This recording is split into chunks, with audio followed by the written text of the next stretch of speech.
Rule number one. So we're only talking about melodic intervals here right now. We're going to talk about harmonic intervals, vertical ones, in a minute. So the rules are melodic intervals larger than steps must be consonant. So if we go a step, it can be one of our, quote, dissonant intervals.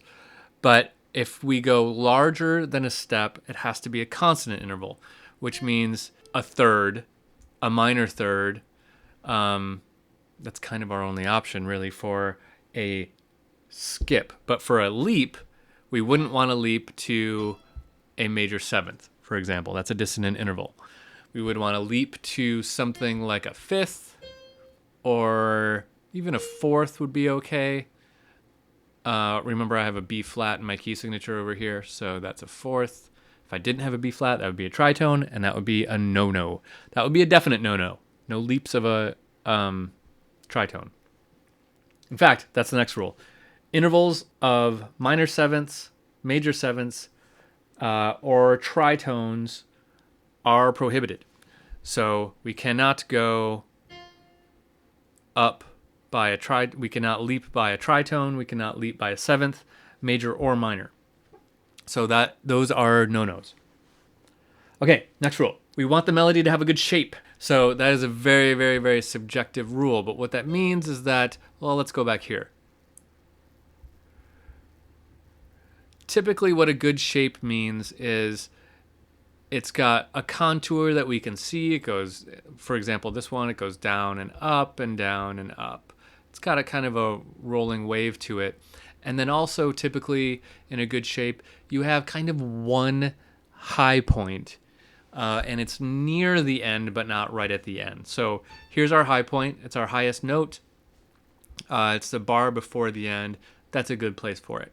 This is a very subjective thing. We'll talk more about that in the future. Not too many repeated notes.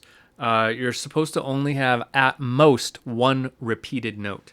So, like, repeated note would be like that. If we had 3 Ds in a row, that's a no-no. If we had 2 Ds in a row, that could be okay, but you're only supposed to do that once. Another rule is everything should be steps and skips with one leap at most. So no more than one leap is ideally what we want. And that's what we have in both of these here. We have a leap here, and we have a leap here. So you're supposed to begin and end on tonic.